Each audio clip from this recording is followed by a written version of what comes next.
Welcome back to another Leftcurv video. I think we're just going to talk quickly about what's been going on in markets and what do we think will happen next. And by we, I mean me. So let's find that fancy Bitcoin chart. So yeah, this is my fancy Bitcoin chart that I made so long ago. I think it is one of them. There's a lot of noise on there. Let's turn some of this shit off. It's actually very noisy. What happened to my other Bitcoin chart?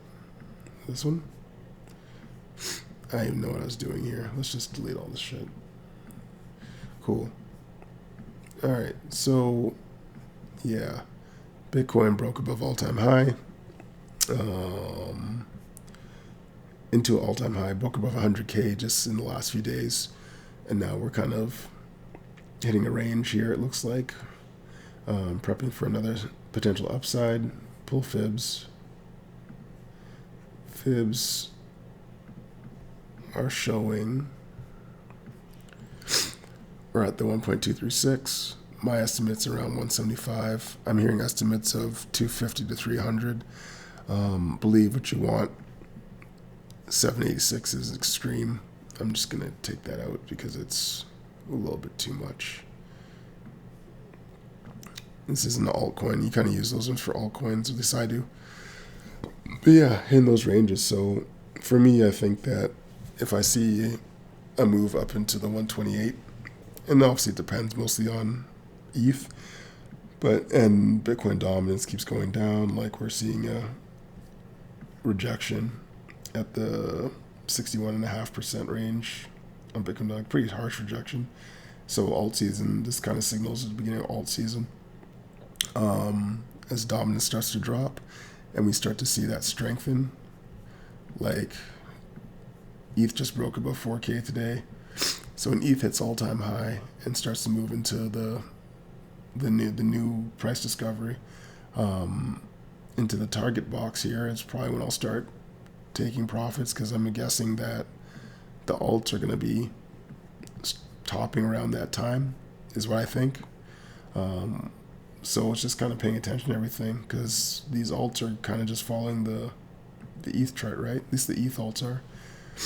And yeah, I'm just going to keep an eye on prices and figure out when I want to start taking some profits and taking some stuff off the chips off the table, as Raoul Paul says, or whatever. So sorry about my voice. I'm still sick. Constant battle with a child in daycare. It's every few weeks right now. Yeah, grass, doing well. I don't really hold any SOL anymore.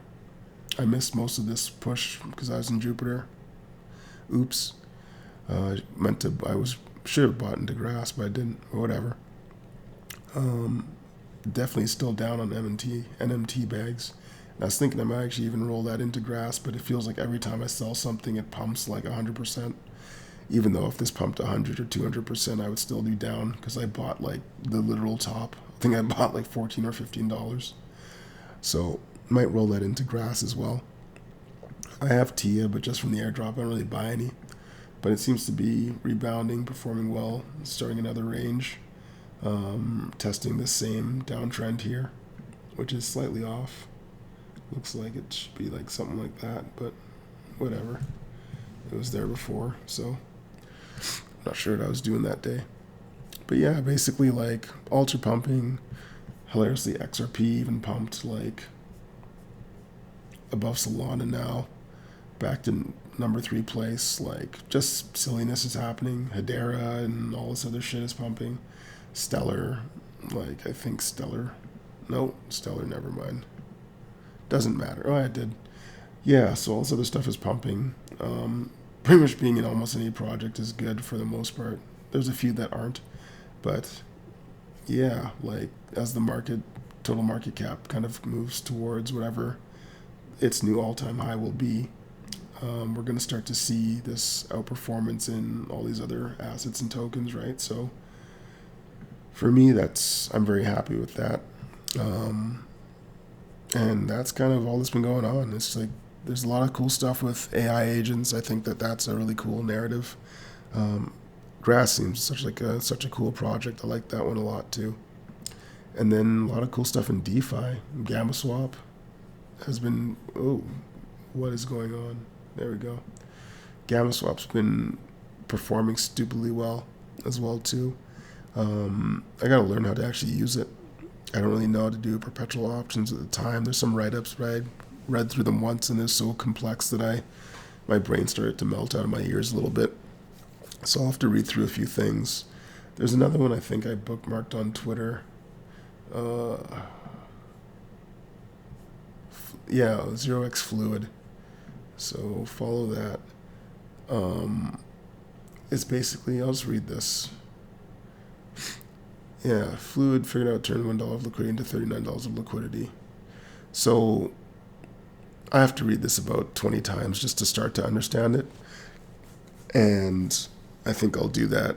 And if you want me to explain it, I don't know if I will be able to anytime soon. But yeah, there's a lot of cool shit in DeFi happening right now.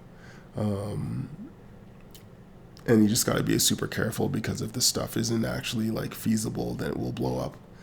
But yeah, it's just learning, right? Just spending your time learning and seeing what's going on. Hopefully, I know I was positioned pretty well. I hope everybody, if you're watching this, was also positioned pretty well. And I mean, you could have literally just bought XRP and then all of a sudden outperformed so many other assets just in the course of like a few days, which is why crypto is so funny and awesome. We'll see what happens with XRP from here. If it hits all-time high or if it rejects and goes back down to these years of flatlining essentially, right? But I don't really care because I'm not in XRP. Yeah, I think we're going to cut that off there. Sorry for missing last week. Watch TradingView. Don't get super hyper excited, like keep a level head. And, it's good to get excited, be excited, but like keep a level head and, just don't blow yourself up.